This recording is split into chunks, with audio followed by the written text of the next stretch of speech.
주신 주님 주의 나라 임하셨네 이 땅 위에 주께. 코로나19가 이렇게 드러나면서 공교롭게도 신천지가 함께 불거졌습니다. 신천지의 조직, 신천지의 규모, 신천지가 모이는 장소, 복음방인지 이런 것들까지 다 이렇게 공개가 되기 시작합니다.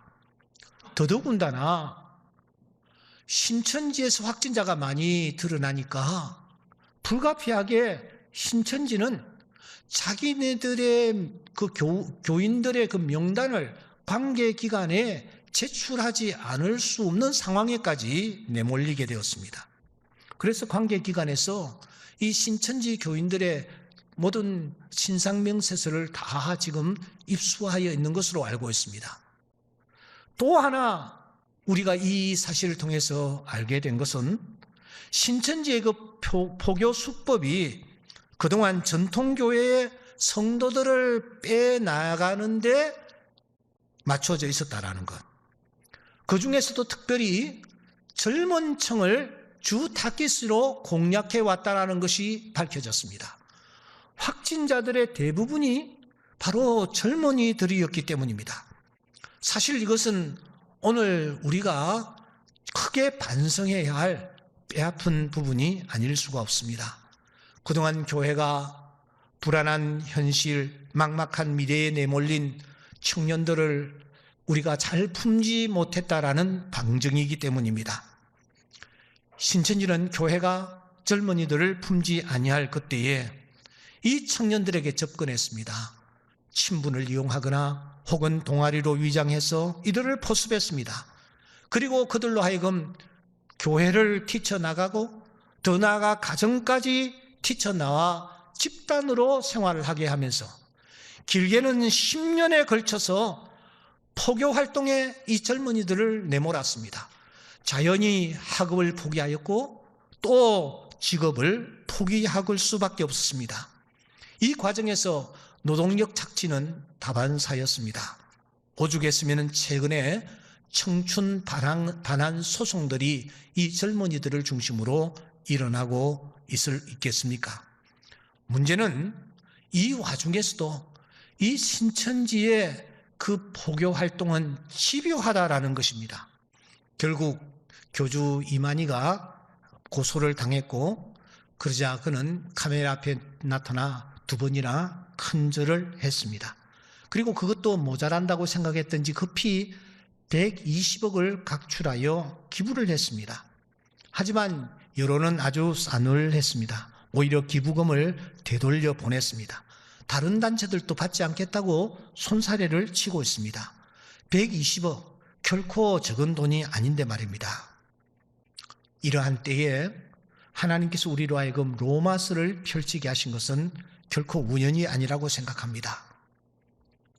오늘 6번째 걸쳐서 우리가 이 말씀을 계속해서 나누는데 하나님께서 오늘 이 아침 성령을 통하여 우리에게 이렇게 묻고 계십니다. 그것은 로마서 3장 9절의 말씀입니다. 제가 읽겠습니다. 그러면 어떠하냐? 우리는 나으냐? 결코 아니라 유대인이나 헬라인이나 다 죄 아래에 있다고 우리가 이미 선언하였느니라. 우리가 어떤 사람들을 놓고 죄인이라고 결코 용서해서는 되지 않는다고 우리가 손가락질하고 판단하고 정죄하지만 그러한 우리를 향하여 성령께서 질문하시는 것입니다. 너희는 나으냐? 우리는 나으냐? 그렇게 말씀하시면서 우리가 지은 여러 가지 죄악들을 열거하기까지 하는 것입니다. 로마서 1장 29절 이하에 보시면 불의, 추악, 탐욕, 악의를 위시한 여러 가지 죄악들을 구체적으로 언급을 합니다. 그리고 우리에게 묻습니다. 야, 우리는 어떠한가? 우리는 어떠한가? 너는 어떠한가? 이 말씀과 상관없는 자가 있는가? 이렇게 도전을 하는 것입니다. 이 죄의 문제를 어떻게 해결할 수 있습니까? 예레미야 선지자는 말합니다. 내가 잿물로 스스로 씻으며 많은 비누를 쓸지라도 내 죄악이 내 앞에 그대로 있을 것이라는 거죠. 잿물, 비누는 상징적입니다. 그 무엇으로도 우리가 지은 죄악들을 해결할 수 없다라는 것입니다. 죄의 삭은 사망뿐입니다. 그러므로 죄 지은 당사자가 그 죄의 값을 치루어야만 합니다. 내가 죽어야 합니다. 그렇지 않다면 누군가가 대신 죽어야 합니다. 그러나 이 땅에 죄 없는 사람은 단 한 사람도 없습니다. 모든 사람이 죄를 범하였으며 하나님의 영광에 이르지 못한다. 유대인이나 헬라인이나 다 죄 아래에 있다고 우리가 이미 선언을 하였느니라. 그래서 바울은 탄식을 하지 않을 수가 없는 것입니다. 이렇게 탄식합니다. 오호라 나는 곤고한 사람이로라. 누가 나를 이 사망의 몸에서 건져내랴. 누가 나를 이 사망의 몸에서 건져내랴. 바울이 누구입니까? 그는 율법의 의로는 흠이 없는 삶을 살았던 사람입니다. 그런데 그가 하나님의 말씀 앞에 직면하니 오호라 나는 곤고한 사람이로라. 누가 나를 이 사망의 몸에서 건져내라. 탄식하지 않을 수가 없었던 것입니다. 사랑하는 여러분, 욥을 아십니까? 하나님께서 욥을 향하여 이렇게 말씀하십니다. 너희들이 욥을 보느냐? 욥이라는 이 사람은 온전하고 정직하며 하나님을 경외하며 악에서 떠난 자니라. 이렇게 하나님께서 인정한 사람이 바로 욥입니다. 그런데 그 욥이 탄식을 합니다. 우리 사이에 손을 얹을 판결자도 없구나. 중보자가 없어 이 욥도 탄식하지 않을 수가 없는 것입니다. 이런 욥에게 어느 날 하나님께서 중보자를 보여주십니다. 중보자를 보여주십니다. 지금 나의 중보자가 하늘에 계시고 나의 중보자가 높은 데 계시는구나. 그 하늘에 계신 중보자, 높은 데 계신 중보자가 도대체 누구일까요? 바로 독생자 예수 그리스도, 하나님의 아들, 우리를 위하여 이 땅에 오셔서 십자가에서 피 흘려 돌아가신 예수 그리스도, 그분이 바로 우리의 중보자가 되시는 줄 믿습니다. 이 사실을 바울은 로마서 3장 25절에서 말하고 있습니다. 예수를 하나님이 그의 피로서 믿음으로 말미암아 화목제물로 세우시다. 이는 하나님께서 길이 참으시는 중에 전에 지은 우리의 모든 죄를 간과하심으로 자기의 의로우심을 나타내려 하심이니라.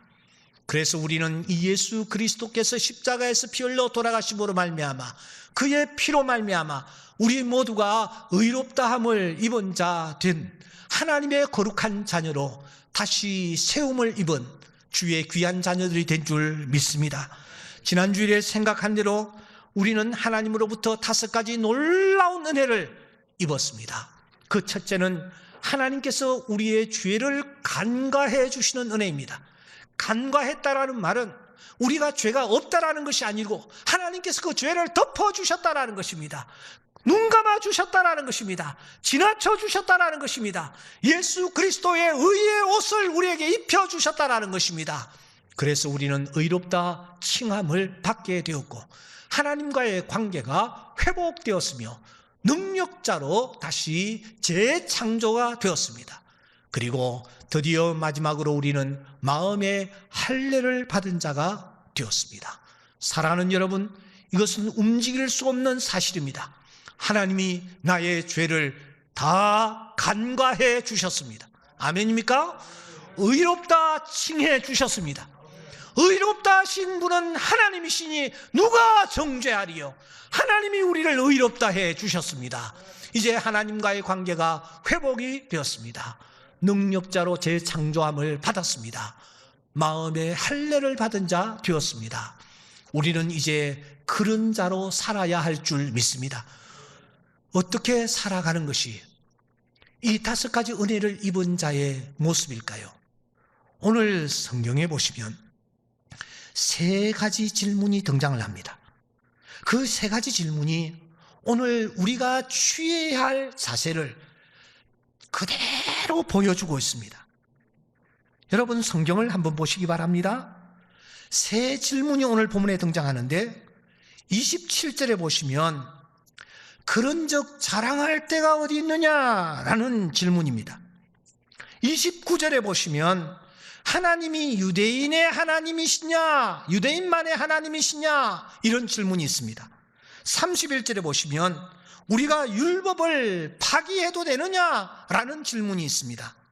그런데 여러분 본문을 좀 보세요. 특이한 것은 이 질문이 던져졌지만 이상하게 우리에게 답을 요구하지 않는다라는 거예요. 이 질문에 한번 대답을 해보라며 시간적 여유조차 주지를 않습니다. 아니, 본문을 자세히 보시면 속사포처럼 질문 후에 답을 오히려 우리에게 주고 있습니다. 질문의 답, 질문의 답, 질문의 답, 이런 형식입니다. 이런 형식은 성경에서 거의 유일한 현장입니다. 그런데 여러분, 더 특이한 것은 분명 질문은 세 가지입니다. 세 종류의 질문이 주어졌습니다. 각각 다른 질문입니다. 그렇잖아요. 오늘 질문을 보시면 질문들이 다 다릅니다.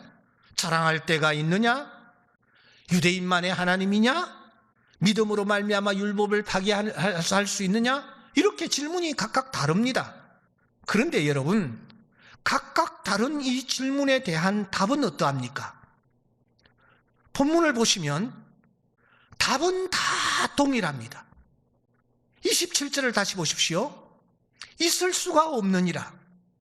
29절을 보십시오. 이방인의 하나님도 되시느니라.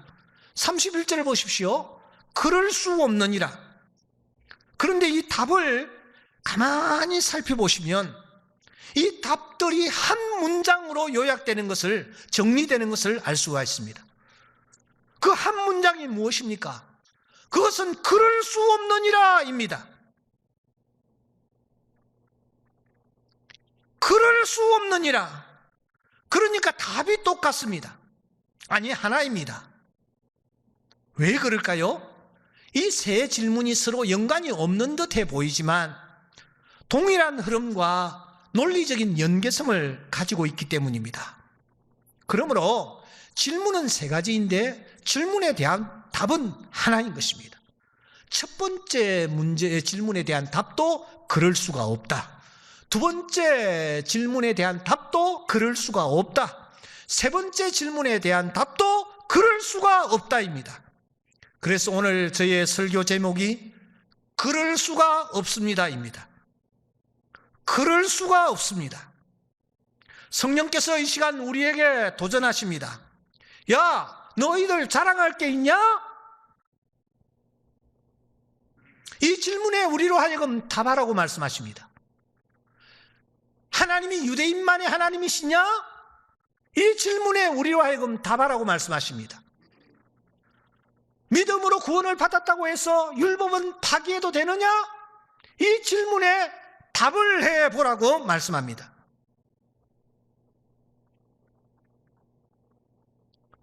오늘 우리는 예배를 드리면서 이 세 가지 질문을 우리 가슴 속에 새기고 이 세 가지 질문에 대한 답을 하나님 앞에서 확실하고 분명하게 올려드리고 돌아갔으면 합니다.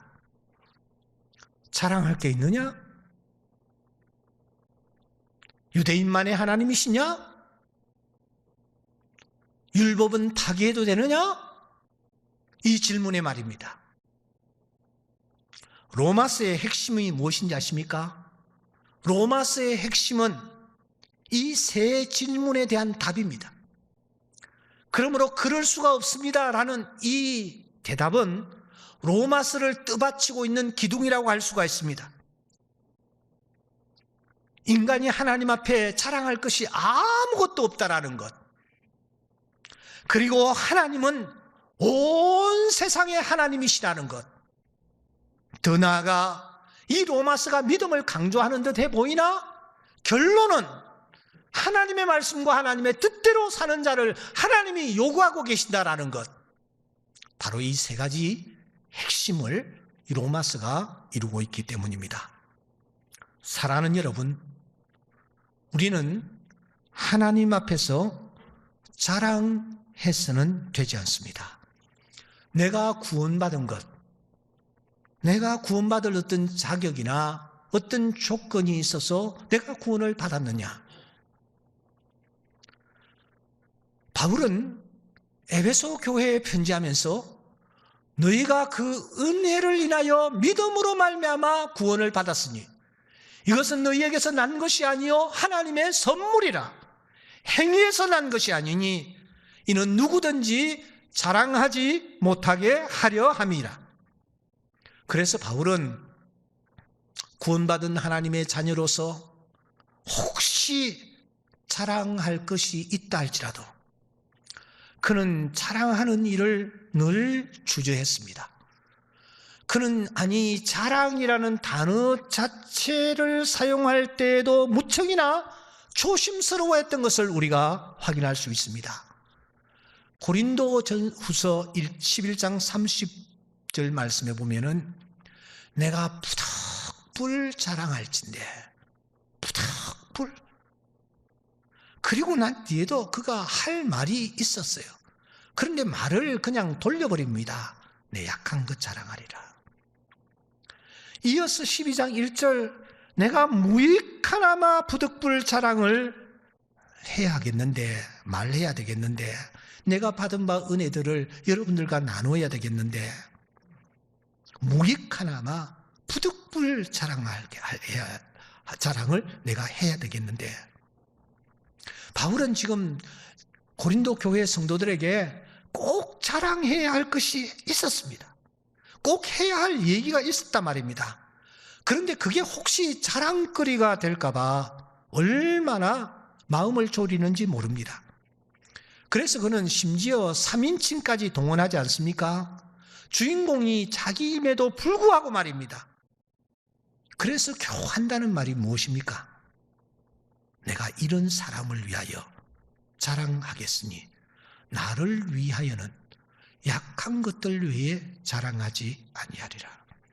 내가 만일 자랑하고자 하여도 어리석은 자가 되지 아니할 것은 내가 참말을 함이라. 지나치게 생각할까 두려워하여 그만두노라. 여러분, 바울이 왜 이렇게 주저할까요? 왜 그랬을까요? 자랑이 자칫하면은 교만으로 이어지기 때문입니다. 우리 신앙생활의 가장 큰 걸림돌이 무엇인지 아십니까? 그것은 바로 교만입니다. 교만이야말로 믿음이 자라지 못하도록 믿음을 병들게 만드는 무서운 독소입니다. 이 교만은 코로나19와 다를 바가 없습니다. 인간을 파괴시킵니다. 보이지 않게 인간에게 일단 침투를 하면 끝까지 결말을 보는 존재입니다. 최초의 범죄가 무엇입니까? 눈이 밝아져 하나님과 같이 될 것이라는 이 유혹 앞에서 하와와 아담의 마음속에 교만이 찾아왔고 결국은 그렇게 쓰러져 버린 것입니다. 천사가 왜 순간에 사탄이 되었습니까? 가장 높은 구름에 올라가 지극히 높은 이와 같아질 것이라는 그런 말 때문에 이 계명성이 쓰러져 버린 것입니다. 교만 때문이었습니다. 교만은 그만큼 용납할 수 없는 죄입니다. 하나님은 교만한 자를 물리치시고 겸손한 자에게 은혜를 베푸십니다. 그러므로 우리는 특별히 믿음 생활하면서 우리의 도덕의식, 비판의식, 정의감을 드러내며 내가 얼마나 괜찮은 사람인가를 자랑하지 말아야 합니다. 오히려 그것이 진노의 길이요 주님을 향하여 나아가는 걸림돌, 멸망의 길임을 알아야 합니다. 성경 지식을 자랑합니까? 많은 것을 깨달으셨습니까? 많이 기도하십니까? 열심으로 헌신하고 계십니까? 자기가 그래서 꽤 괜찮은 사람인 것처럼 착각하는 것보다 더 위험한 정상은 없습니다. 종교 생활이 은근한 의가 되어 자신과 남을 비교하면서 공로의식에 젖어 사는 것이야말로 하나님을 배척하는 적경임을 잊지 말아야 합니다. 그러므로 바울 사도는 구원받은 자가 제일 먼저 하나님 앞에 자랑할 때 것이 있느냐라는 이 질문에 그럴 수가 없습니다 라고 단호하게 답하며 나아가기를 원하는 것입니다. 두 번째, 하나님은 다만 유대인의 하나님이시냐라는 질문에 답하라고 말합니다. 그럴 수가 없습니다. 여기 여러분, 유대인은 누구를 가리킵니까? 이방인은 누구를 가리킵니까? 물론 1차적으로 저 유대인들일 것입니다. 하지만 오늘 이 본문에서 유대인은 그런 의미로 쓰인 것이 아닙니다. 여기 유대인이란 영적으로 구원받은 하나님의 백성 전체를 가리킵니다. 그 중에서도 특별히 믿은 지 오래된 자들, 교회 중직자들, 이들을 일컫습니다.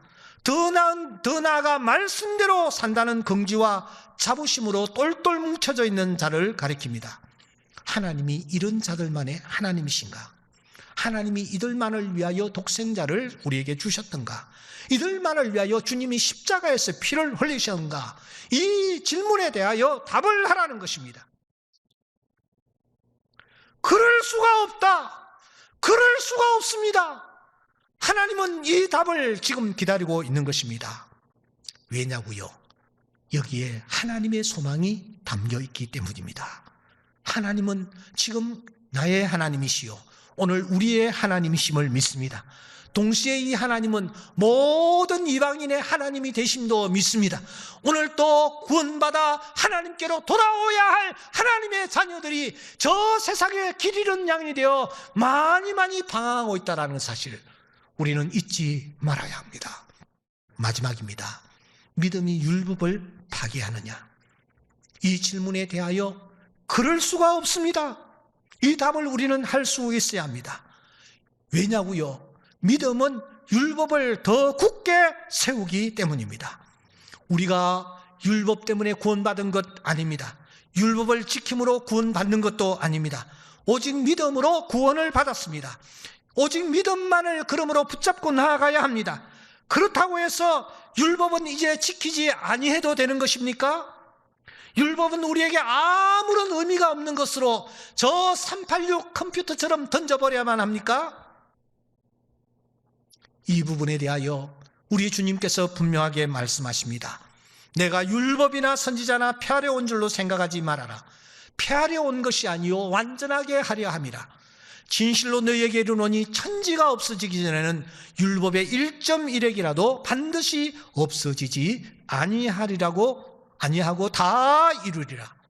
그러므로 구원받은 하나님의 자녀들은 이제 하나님의 자녀답게 살아야 합니다. 하나님의 자녀답게 산다라는 것은 하나님의 말씀대로 산다라는 것입니다. 예전처럼 제멋대로 행동할 수가 없습니다. 더 거룩해야 합니다. 더 진실되어야 합니다. 더 사랑해야 합니다. 더 부지런해야 합니다. 더 헌신해야 합니다. 왜냐고요? 놀라운 사랑을 값없이 차별 없이 우리가 받았기 때문입니다. 그야말로 은혜를 입은 자 되었기 때문입니다. 그래서 믿음의 사람들은 한결같이 그럴 수가 없습니다. 이런 단호함으로 삶의 현장에서 외치며 나아갔습니다. 사랑하는 성도 여러분, 믿음은 그럴 수가 없습니다로 표현됩니다. 그럴 수가 없습니다. 이것이 믿음입니다. 여러분들은 삶의 현장에서 그럴 수가 없습니다를 얼마나 외쳤습니까? 얼마나 하나님 앞에서 이 고백을 올려드렸습니까? 오늘 우리가 하나님의 이 분명한 뜻을 우리가 다시 한번 가슴에 새기면서 그럴 수가 없습니다. 요셉처럼, 그럴 수가 없습니다. 다니엘처럼, 그럴 수가 없습니다. 다니엘의 친구처럼, 그럴 수가 없습니다. 미가야처럼, 그럴 수가 없습니다. 모세처럼 담대하게 외치며 나아가는 주의 귀한 자녀들이 다 될 수 있기를 주의 이름으로 축원합니다.